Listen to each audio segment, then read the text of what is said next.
पूरे YouTube के ऊपर कोई भी मॉर्गेज की वीडियो स्पेशली उर्दू या हिंदी के अंदर अवेलेबल नहीं है। ये एक इंटरेस्टिंग फैक्टर है फॉर दुबई कि आप एक यूके के नेशनल हैं, आपकी यूके की इनकम है, आप कैनेडियन नेशनल हैं या आप अमेरिकन नेशनल हैं, इंडियन नेशनल हैं, पाकिस्तानी नेशनल हैं, आपकी इनकम वहाँ की है, तो हम वहाँ पे बैठ के यहाँ पे प्रॉपर्टी पे मॉर्गेज ले सकते हैं। यहाँ पे ना आपको कैपिटल अप्रिसिएशन टैक्स लग रहा है, ना आपको रेंटल इनकम पे इनकम टैक्स लग रहा है, because as we know Dubai में कोई टैक्स नहीं है फिलहाल। वो कहते हैं ये किस तरह से हो सकता है कि अभी ये एक प्रोडक्ट आपने ब्रोशर दिया है, ये एक प्रोजेक्ट आ रहा है, इस रोड पे आ रहा है और आप मुझे कह रहे हैं कि ये अभी EOI फेज है, एक्सप्रेशन ऑफ इंटरेस्ट फेज है, and it will be gone.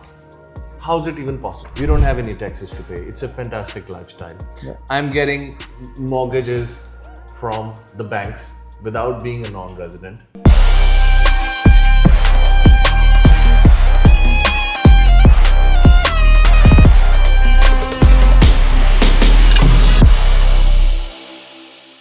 अस्सलाम वालेकुम, I hope you're having a fantastic day. आज की वीडियो बहुत ज़बरदस्त होने लगी है। उर्दू और हिंदी के अंदर आपको UAE की मार्केट के अंदर मॉर्गेज किस तरह लिया जाता है, मॉर्गेज के थ्रू आप अपनी वेल्थ को किस तरह इंक्रीज कर सकते हैं, डबल कर सकते हैं, क्वाड्रुपल कर सकते हैं, और सारी detail as a non resident आप अगर थाउजेंड्स ऑफ माइल्स अवे बैठ के US के अंदर, कनाडा के अंदर, न्यूयॉर्क के अंदर, इंडिया के अंदर, पाकिस्तान के अंदर ये वीडियो देख रहे हैं, ये बहुत इंफॉर्मेटिव वीडियो होने वाली है। पूरे YouTube के ऊपर कोई भी मॉर्गेज की वीडियो स्पेशली उर्दू या हिंदी के अंदर अवेलेबल नहीं है। I have got Karan with me. Karan is one of the experts for mortgages and we're going to discuss everything you need to know to buy your house through a mortgage. Yes, Karan, how's everything going? Everything is good. How about you? I'm good. So we were just discussing some things before the video was starting. तो अब मेरे को पहले आप ये बताएं कि how's the market going? We can see it's increasing about 15 to 20% approximately every year. Achha. But more importantly in Dubai, the main point is the rental yield over here is about, if you look at a good location, about 7 to 8% net, like compared to the interest rates on the mortgage, which are less than that. For example, if you are a resident, you're paying for a salaried person is about 3.99. So technically, even if you do a basic math, you're getting 8%, you're paying 4%. And when you're getting in flat, and when you're paying with reducing interest. The reducing interest means, for example, if your mortgage is 1 million, you're gonna pay the interest on 1 million at 3.99%. So after the first month payment, let's say if you make the payment of 10,000 and 4,000 out of that goes to the principal, your next month's interest would be calculated as per 996,000, not 1 million. मेरे समझ गया। अच्छा, before we start anything, पहले तो आप मेरे को ये बताएं कि हम मॉर्गेज जो है ये दोनों कैटेगरीज में ले सकते हैं, Islamic finance mortgage and conventional mortgage. So Islamic finance काफ़ी सारे बैंक्स हैं जो दुबई में प्रोवाइड कर रहे हैं and which is sharia compliant, and conventional we have multinational banks as well as the UAE local banks which are doing conventional mortgages as well. अच्छा, ठीक है। इनके इंटरेस्ट रेट में कोई डिफरेंस आता है? For Islamic and conventional, no, but residents and non-residents में interest rates में different है। अच्छा। And salaried है, self-employed है, the interest rate starts from 3.99 for salaried people for residents and it goes up to 5.99 for non-residents. अच्छा, मेरे को आप दूसरा क्वेश्चन ये है करण, टेल मी कि हम अगर UK नेशनल हैं, Okay. या हम लेट्स से कनाडा में, Yes. तो या US में, तो उनके लिए तो मुश्किल होता है किसी और कंट्री में बैंक अकाउंट भी खुलवाना।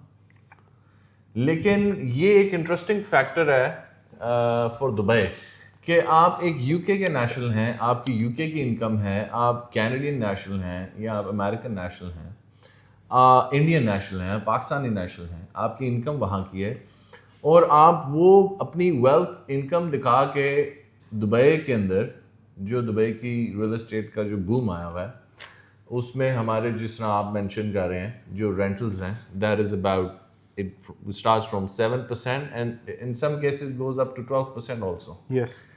तो हम वहाँ पे बैठ के यहाँ पे प्रॉपर्टी में मॉर्गेज ले सकते हैं। Yes, definitely. ये कहीं और भी होता है इस तरह? मैंने तो नहीं देखा बिकॉज फॉर एग्जाम्पल कनाडा का, because I can tell about Canada, I was working there. Canada में तो आप अभी रेसिडेंट हो, वहाँ पे आप वर्क परमिट पे हो तो भी आप मॉर्गेज नहीं ले सकते। You have to be a permanent resident before you can get a mortgage. अच्छा, और even buy a house if you are non resident, if you have, आपके पास अगर पूरा कैश भी अवेलेबल है प्रॉपर्टी लेने के लिए, देन ऑल्सो आप डायरेक्ट प्रॉपर्टी नहीं ले सकते because of the new rules.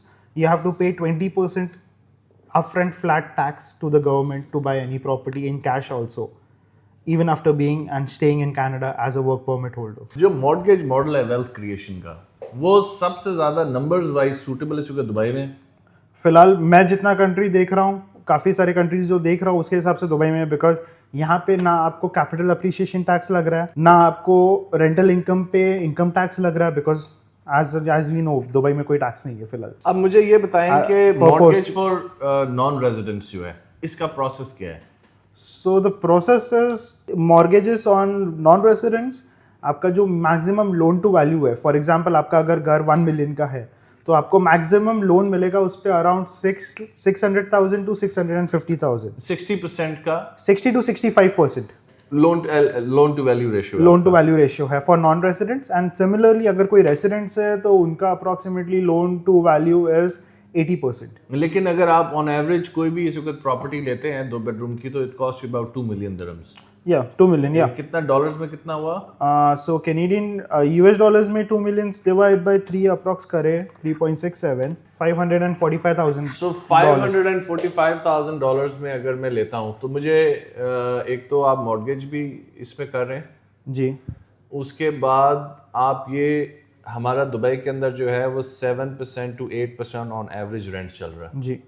आप नॉन रेजिडेंट हो, आपका 5% जो है वो इंटरेस्ट रेट है 5 to 6% डिपेंडिंग डिपेंडिंग अपॉन। तो मैं फिर भी 1 से 2% कमा रहा हूँ। हाँ, पर आप टेक्निकली आप उससे बहुत ज़्यादा कमा रहे हो बिकॉज आपका जो मॉर्गेज है वो रिड्यूसिंग पे है। सो आप टेक्निकली अगर आप over the term of 25 years flat interest देखो, you are paying about let's say अगर 5.99% आपको हाईएस्ट इंटरेस्ट रेट भी अगर मिलता है एंड आप 25 ईयर्स का मॉर्गेज पे कर रहे हो, तो 25 ईयर्स का एवरेज आप पे कर रहे हो अराउंड 3% के आसपास। 3% में फ्लैट पे कर रहे हो, बट वो फ्लैट मॉर्गेजेस में अप्लाई नहीं होता। एंड अगर आप दुबई के अलावा एवरेज आप बात कर रहे हो, हाँ 5.99 रिड्यूसिंग आप पे कर रहे हो, रिड्यूसिंग इंटरेस्ट रेट पे कर रहे हो। अच्छा, मेरे को अब आप ये बताओ, ये पिछले 1 साल में दुबई की मार्केट में कितना मॉर्गेज इंक्रीज हुआ है, मॉर्गेज रियल एस्टेट? अप्रोक्सीमेटली जितना मेरे को आइडिया है अप्रोक्स 35% इंक्रीजेस हुआ है, मॉर्गेज बायर्स इंक्रीजेस हुए बिकॉज जो अवेयरनेस है, the benefits of leveraging money from someone and buying is increasing because so I'm from an Indian family। बचपन से हमें सिर्फ यही दिखाया जाता है लोन लेना is wrong। I agree to that, loan लेना गलत है अगर आप उसको पैसा डेप्रिशिएटिंग एसेट में डेप्रिशिएटिंग एसेट्स अगर अपने लाइफस्टाइल को फंड कर रहे हो, बट अगर वही आप अगर ऐसी चीज पे लगा रहे हो, एक एसेट जो आपको पॉजिटिव कैश फ्लो दे रहा है, जो आपको एवरी मंथ एडिशनल इनकम दे रहा है, so it is a good thing. अच्छा, which brings me to another point. Let's say मेरा प्रॉपर्टी है, मैंने आज मेरे पास $500,000 कैश है। I'm looking into all the videos on social media. I'm looking into what's happening in Dubai. Dubai market is appreciating about 22-25% yearly. The rentals over here are the highest in the world. We don't have any taxes to pay. It's a fantastic lifestyle. Yeah. I'm getting mortgages from the banks without being a non-resident. I can be an American, I can be a British, and I can still get a mortgage in Dubai. Now, my question to you is कि अगर तो मैं एक मैंने ये property है, ये मैंने प्रॉपर्टी ली है 1 million dirhams की, let's say $500,000 की मैंने प्रॉपर्टी ली है, और मेरे पास $500,000 कैश है, सॉरी। अब मैं $500,000 कैश से अगर मैं मॉर्गेज लेता हूँ तो लेट से मैं 2 प्रॉपर्टीज ले सकता हूँ जी, राइट? यस, बजाय इसके कि मैं एक कैश पे लूँ। एग्जैक्टली। सेकंड ये है कि अगर ये मैं $500,000 की प्रॉपर्टी ले रहा हूँ, यस, और ये 1 साल बाद मेरी एक प्रॉपर्टी जो है ये कैपिटल एप्रिसिएशन अगर इस पे होके इसकी टोटल वर्थ कॉस्ट अब $800,000 बन गई है, ओके, तो मेरे पास अब 2 प्रॉपर्टीज हैं जो मैंने $500,000 कैश दे के ली हैं, उनकी वर्थ $1 million थी। अभी इन दोनों प्रॉपर्टीज पे $300,000 एप्रिसिएशन हो गया है। जी अब मेरी टोटल वर्थ इसमें $1.6 मिलियन है। यस मैं इस फॉर्मूले को किस तरह से कंपाउंड कर सकता हूँ? So for example refinance I believe कहते हैं। Yes refinance and so for example let's say आपने अगर एक प्रॉपर्टी लिया, एक प्रॉपर्टी के आपके पास कैश है $500,000, सो उसके बदले आप अगर एक प्रॉपर्टी लोगे, आपका प्रॉपर्टी अप्रिशिएट होगा, आपका वैल्यू होगा about $800,000। That's simple. Average appreciation इतना आ रहा है दुबई में? 20% आ रहा है। एग्जाम्पल अगर आप जैसे बोल रहे हैं 800,000, अगर वो ऐसा आता है, अगर वही 500,000 को आप 50% डाउन पेमेंट करके 2 प्रॉपर्टी ले लेते, 50 मिनिमम, चलो 40-40 है, लेकिन मोटा मोटा मैथ्स के लिए हाँ 50-50 अगर करके 2 प्रॉपर्टी लेते हो तो आपके पास प्रॉपर्टी वर्थ हो गया 1 मिलियन का, और आपका डेट हो गया अबाउट लेट्स से 500,000 का, क्योंकि आपने दूसरा 500,000 250 दोनों पे एक एक करके प्रॉपर्टी पे बोरो किया। सो अभी लेट्स से अगर आपका 500,000 मॉर्गेज है, 500,000 मॉर्गेज, और मेरा एवरेज रेंट इस एरिया में लेट्स से 8% है। हाँ सो 11-10% नहीं लेगा, 8% rent is the average rent. ठीक है। 500,000 फॉर एग्जांपल समझो आपके पास ये एक लोन हो गया, 500,000 के लोन का पहले ही एक नोट डाउन कर लो, इसका मॉर्गेज पेमेंट आएगा 3,219। ये आप अगर आप सोचोगे कि मैं तो एक प्रॉपर्टी कैश पे ले रहा था, मैं फिर लोन क्यों भरूं, बट आप अगर वो देखो एक प्रॉपर्टी पे 8% आप बोल रहे हो, फॉर एग्जांपल चलो वर्स्ट केस सिनेरियो समझो, हमने मेंटेनेंस भी निकाल दिया, 6.7% आपको हाथ में आ रहा है, तो 500,000 का अगर 7% देखो तो आपको एक प्रॉपर्टी पे आ रहा है $35,000 ईयरली रेंट। सो 2 प्रॉपर्टी का रेंट हो गया $70,000, $70,000 आपको रेंट में आ रहा है। So that is approximately 70,000 monthly calculate करें, 5,800 आपका पॉजिटिव कैश फ्लो है after paying the maintenance and everything. उसमें से आप अगर आप अपना मॉर्गेज भी पे कर देते हो जो है 3,219, उसके बाद हाथ में नेट कैश फ्लो बचता है $2,615। इसमें आपका फ़ायदा क्या है, सेकंड प्रॉपर्टी खुद का जो उसका मॉर्गेज है वो खुद ही पे ऑफ होते जा रहा है, दोनों प्रॉपर्टीज अपना मॉर्गेज खुद पे ऑफ कर रही हैं, खुद मॉर्गेज पे ऑफ कर लेगी। आपका जो 500,000 आपने डाला है उसके बदले आपको कैश फ्लो एवरी मंथ 2,600 आ रहा है। इसमें सबसे बड़ा फ़ायदा क्या होगा, जैसे आप बोल रहे हो कैपिटल एप्रिसिएशन, बिकॉज आप रियल एस्टेट में कर रहे हो, सो 500 का अगर 800 होता है तो आपको एक का 300,000 प्रॉफिट होने की जगह 2 का प्रॉफिट हो रहा है। सो टेक्निकली आपका 1 साल बाद अगर आप बोल रहे हो जितना एप्रिसिएशन हुआ तो आपका प्रॉपर्टी का वैल्यू है 1.6 मिलियन, आपका लोन अभी भी 500,000 ही है। तो आप टेक्निकली देखोगे आपका नेटवर्थ हो गया, अगर समझो आपने लोन पे भी नहीं किया, 0 पे किया है, 1 साल बाद आपका 800,000 होता अगर आप एक प्रॉपर्टी लेते, बट आपने अभी लेवरेज करके 2 लिया तो आपका नेटवर्थ हो गया अप्रोक्सीमेटली 1.1 मिलियन। सो बेसिकली मैंने 500,000 को 1 साल में डबल कर लिया, yes in terms of the asset value. Yes. अब मैं उसको मल्टीप्लाई किस तरह कर सकता हूँ? सो अभी हम इस पे क्या कर सकते हैं, फॉर एग्जांपल लेट्स से अभी आपका प्रॉपर्टी का वर्थ है 1.6 मिलियन, हम लोग इसको अभी बैंक के पास जाके रीफाइनेंस कर सकते हैं फॉर हम जैसे अभी नॉन रेसिडेंट्स की बात करें, नॉन रेसिडेंट्स में हम मैक्सिमम 60% कर सकते हैं, तो हम अभी कैलकुलेट करें 1.6 मिलियन, चलो let's say 1.5 million for calculation purposes value हो गई। 1.5 मिलियन का हम लोग को 60% मॉर्गेज मिलेगा, 900,000 हाथ में कैश मिलेगा, जिसमें से हम पुराना लोन को पे ऑफ कर देंगे 500,000 माइनस जो भी हमने पेमेंट्स की है, तो लेट्स से पेमेंट्स 1 साल के अंदर हमारा सिर्फ पेमेंट्स हुआ है 15,000 20,000 दिरहम, तो डॉलर्स हाँ। सो 900 में से हम अपना पहले पे कर लेंगे पुराना मॉर्गेज जो अप्रोक्सीमेटली 480,000 है, तो आपके पास वो पे करने के बाद आपके पास कैश बच जाता है अबाउट $420,000, जिसको आप यूज कर सकते हो towards a new property purchase और third purchase. So $420,000 is going to be how much in dirhams? About 1.5 million. 1.5 million dirhams. So that is the 40% down payment for my next property. Yes. And how much? So I'm going to get like how much? 5 million dirhams? 5 million मतलब 60% इसका total value कितने का होगा asset में जो खरीद सकता हूँ? जो अगर आप खरीद रहे हो फॉर एग्जांपल 40% डाउन पेमेंट कर रहे हो 420 भी अगर हम पकड़े हैं, आप डाउन पेमेंट कर रहे हो 400,000 इज द 40%, सो मिलियन आपको एक और प्रॉपर्टी मिलेगा 1 मिलियन का, $1 मिलियन का 1 मिलियन $1 डॉलर million का। तो ये कितना हो गया टोटल? $1 million, मतलब 3.5 million 3.5 million 3.5 million dirham। 3.5 million हाँ। dirhams।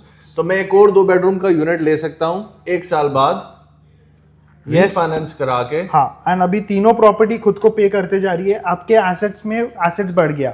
अगर आप कंटिन्यूसली अगर रीफाइनेंस करके इक्विटी कैश आउट कर सकते हो अपना एंड उसको टूवर्ड्स नेक्स्ट प्रॉपर्टी डालो, so technically it is a very long term process and a wealth creation process, but you will have to give it time.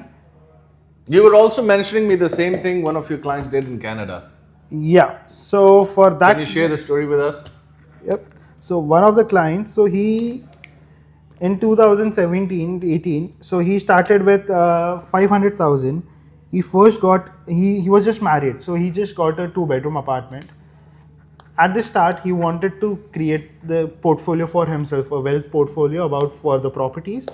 So at the start, when he got his first 2-bedroom by paying the $400,000 in down payment, he rented out that property and lived in a basement by renting it out. His rental was paying his mortgage plus giving him some extra cash flow which he was investing. Then what happened in Canada, the property prices increased like more than 100% during that 5 years. And what he did was he kept on buying another property by refinancing and then again refinancing both the property and getting the fourth property, and like he multiplied his portfolio like that.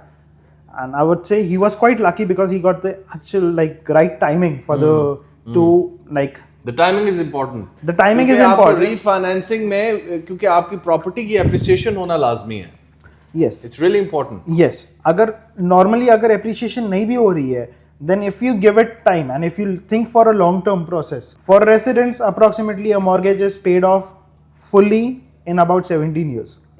So if you give it time, if you trust the process, so anyone who is like let's say between the age of 25 to 40 and has more than 20 years to retire, if he starts doing like अगर वो अभी से चालू करता है refinance and property buy करना and properly multiply करता है, he would have a decent portfolio by the time he is ready to retire by not actually investing a lot of money. He just needs a down payment for one property and then he can keep on multiplying it with the years. So जो मेरे customers पे वापस आते हैं, अगर जो customer था मेरा कनाडा में, उसका मेन टाइमिंग इतना ज़्यादा अच्छा था, जो बूम आया कैनेडियन मार्केट में उसने उसका भी फ़ायदा लिया, उसको उसका गेन हुआ। सेकंड, रेंटल्स बहुत ज़्यादा अप्रिशिएट हो गए, बहुत ज़्यादा बढ़ गए वहाँ पे, तो उसके रेंटल काफ़ी ज़्यादा थे। फॉर एग्जांपल जब उसका मैं बता रहा हूँ, उसका एक घर था 500,000 कैनेडियन डॉलर्स का, उस पर उसको रेंटल आ रहा था 4 बेडरूम अपर फ्लोर पे था एंड 2 बेडरूम बेसमेंट में था।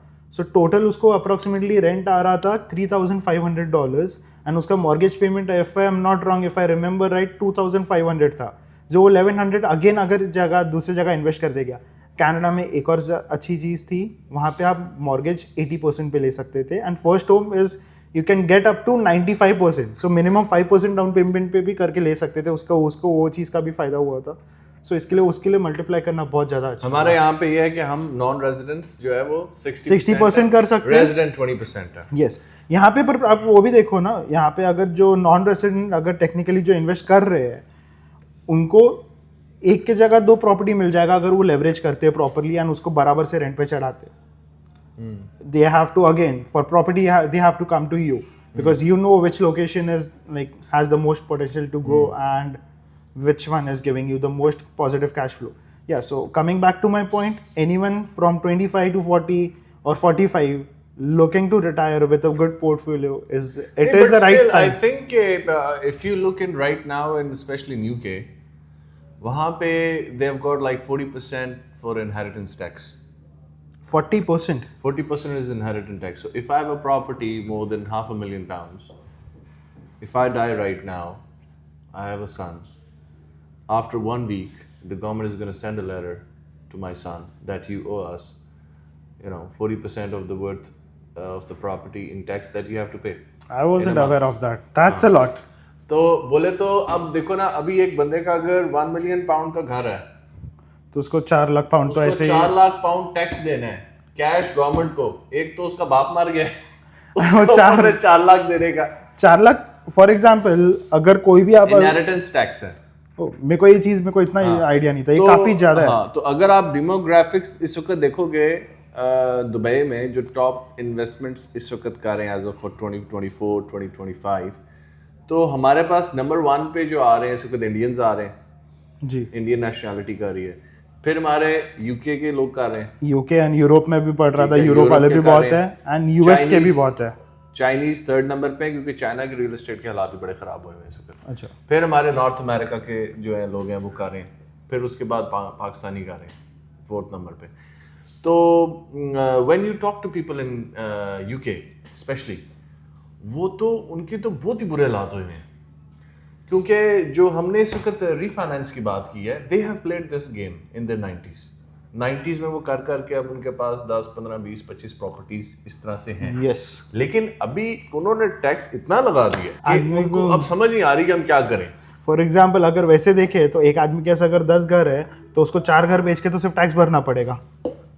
एग्जैक्टली, टैक्स भरना पड़ेगा, फिर रेंट का टैक्स है, इनकम टैक्स है, कैपिटल एप्रिसिएशन टैक्स है। वो चीज में Dubai I think has the most And that's why you potential. see a lot of Brits coming to Dubai. या सो मैं खुद mortgage Especially they enjoy application, the weather. It's not raining all the time. Yeah. आप कुछ कह रहे थे? सो मैं खुद अभी इसके लिए मेरे को भी काफी मैं एप्लीकेशंस कर रहा हूँ नॉन रेसिडेंट्स के, जो लास्ट 6 महीने से मैं देख रहा हूँ, 5 महीने से यूके के non resident loan applications is the highest that I am doing right now. Maybe that's the reason I wasn't aware कि वो लोग 40% टैक्स ले रहे हैं। जी, वो दे रहे हैं, टैक्स दे रहे हैं, और इस वक्त वहाँ पे सब ये सोच रहे हैं। अच्छा, फिर उसमें एक और प्रॉब्लम भी आ रहा है, उसमें ये प्रॉब्लम आ रहा है उनको, because we know we have few clients from UK जो इस वक्त हम जिनको प्रोसेस कर रहे हैं। अच्छा, वो मुझे बताते हैं कि यार हमारे साथ जो मेन प्रॉब्लम है वो क्या है। जी, उनको 2 प्रॉब्लम, एक जो उन्होंने मुझे बताया, एक तो उन्हें प्रॉब्लम ये आ रहा है कि it's hard for them to trust anyone in Dubai. It's like an alienated market for few of them. Yeah, completely makes कहते sense. हैं कि यार हम लोग बिल्कुल हमें नहीं पता कि हमने क्या लेना है, किस तरह लेना है, क्या हम ठीक चीज़ कर रहे हैं, because there are aware of it. अब एग्जाम्पल है, आप अभी इस वक्त जो ऑस्ट्रेलिया चले जाओ, सिडनी चले जाओ, you will be going there as a tourist, right? या And someone just meets you and tell you that, oh, the market is really great, the taxes are zero, it's a really good place, just bring all of your wealth over here. You know, it's really hard for you to trust that makes sense, you yeah, know? because obviously किसी के लिए भी trust करना is not easy. मुश्किल काम है, और specially आप जहाँ पे एक एज अ टूरिस्ट जाते हो, वो एक डिफरेंट माइंडसेट होता है। आप बिकॉज आप सोच के नहीं जा रहे हो कुछ करना है आपको। हाँ, आप और दूसरा आपको जो है ना एक ठीक गाइडेंस चाहिए। तो आपको एक तो गाइडेंस जो है ना वो आपको तो उसमें चाहिए। अच्छा, दूसरी चीज जो उनको that they have come across that I have observed, अब जो यूके की मार्केट है जी, उसका रियल एस्टेट का जो प्रोसेस है, it's about a 6 months process to buy a property. to buy a property. If you need to buy a property, you have to go through almost a 6 months process. Oh, A that's lot of paperwork that has to be done to sell off a property or to buy a property. So people living in UK, they have a mindset of very slow pace in terms of purchasing an asset. Whereas in Dubai, when they come and talk to any real estate consultant or a broker or an agent or even a real estate company or a developer itself, they say आ गयो, ले लो, लुट गया, बढ़ गया, सब कुछ अभी खत्म होगी, इन्वेंट्री नहीं है तो नहीं है, and they cannot take a decision. वो कहते हैं ये किस तरह से हो सकता है कि अभी ये एक प्रोडक्ट आपने ब्रोशर दिया है, ये एक प्रोजेक्ट आ रहा है, इस रोड पे आ रहा है, और आप मुझे कह रहे हैं कि ये अभी EOI फेज है, एक्सप्रेशन ऑफ इंटरेस्ट फेज है, and it will be gone. How is it even possible? So most of them think कि ये हमें ब्लफ कर रहे हैं. yes, और उसमें जब तक वो 1-2 बार उस प्रोसेस से नहीं गुजरते, they don't understand that the market is so fast in Dubai that you need to take the decision quickly. तो उसमें फिर हमें 2 किस्म के लोग नजर आते हैं. एक तो वो हैं जो फर्स्ट टाइम बायर्स हैं दुबई में, Okay. और एक वो हैं those who have already purchased something in Dubai. Okay. So those who are familiar with the process of purchasing a property in Dubai, they absolutely understand that if a product from, let's say, Miras or Emaar or any other big developer is coming out in the market, it will be sold out on the launch. They understand the process. But anyone who is just coming into Dubai for the first time, they don't actually understand the process, that it is very fast. you can purchase a property through a debit card just by tapping.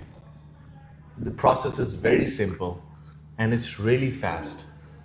So all I need to tell you is that you do your research, and by doing research, I would ask you guys is to write down the questions when you have a first interaction with someone. Talk to a lot of people, लेकिन write down those questions.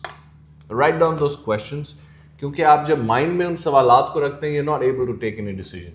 Yeah. Write down those questions, do your research, and if you need to ask any questions, go to the description box. I have my phone number over there, I have my email over there.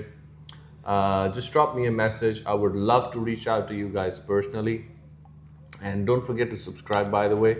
And you comment down below where you're watching this video from. Karan, where do you see in the end the market moving forward in the next 5 years, especially after the announcement for this first home buyers policy? So I would say, as per the data or as per the history, things are happening. Dubai is growing.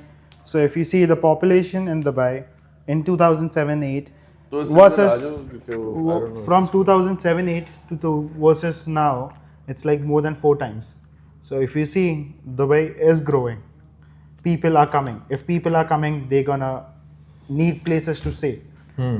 मैं काफ़ी बार ये भी सुन रहा हूँ कि बहुत ज़्यादा supply आ चुका है मार्केट में. नहीं है, बट मुझे वो भी दिख रहा है कि डिमांड भी है. So again, I am not God or something that I can predict the future, but as per what I'm someone who would see the data, and data says it is going up. Again, I cannot promise anything, but yeah, I can say what the data is saying. And the population is growing every year. We can see the traffic on the roads. There's about 650 kilometers of roads being built this year Oh, in Dubai. okay. Yeah. And Development में, as there you are know, about 9,300 millionaires who will be shifting to Dubai this year. It was 6,500 last year. And high net worth individuals का मतलब ये है कि those who have the liquid assets for more than $4 million. that makes sense after all taxes. क्योंकि safety security एक ऐसा point है जो अक्सर लोग दुबई में probably 6 months से ज़्यादा रहते हैं, they take it for granted. हाँ. क्योंकि आप दुबई के अंदर basically if you're living in it, so you don't really feel it. I haven't seen any in Canada. If you go to Vancouver or Toronto downtowns, you cannot even count the number of homeless people or the druggies you would see on the road. And in Dubai, I haven't seen even one. No, none. Zero. Zero. There is zero crime rate, and that is one of the key reasons why those who have made it big are moving in. There is a report by Knight Frank. It says there is a decrease of 45% in the resale of villas and townhouse in the market. उसका मतलब ये है कि जिन लोगों ने villas खरीदे हैं वो मार्केट में रीसेल नहीं कर रहे. मार्केट में शॉर्टेज है. क्यों है? क्योंकि लोग यहाँ पे शिफ्ट हो रहे हैं. यूनिवर्सिटीज़ यहाँ पे, देखो दुबई आज से 10 साल पहले एक लाइफस्टाइल बेच रहा था कि we can have this lifestyle. Right now Dubai is not selling that anymore. Because वो lifestyle आ गए. That lifestyle is there. People are living at the best of the best. They're shopping the best of the best. Yep. They're having the best restaurants in the world. They're driving the fastest cars in the world. They're going to the best clubs in the world. They're having the best beachfront properties. They're having the best villas. They're having the best universities, schools, everything, hospital, infrastructure. Yeah. So anyone, those who have made it big, anyone who has a daughter, किसी की बेटी है, वो उसको ये पता है कि रात के 2 बजे भी अगर मेरी बेटी कहीं से आ रही है, she'll be safe in Dubai. That won't be the case in London. That won't be the case in Canada. That won't be the case in Europe. So, in the end, thank you very much. Thank you very guys. much, Karan, for your Thank time. you, Akbar. आपका बहुत शुक्रिया, आपने इतना time दिया, and it was really insightful. And please do subscribe to my channel. I think it was a lovely video. We gone through all the details of how to multiply your wealth, and I'm gonna see you in the next video. Thank you very much.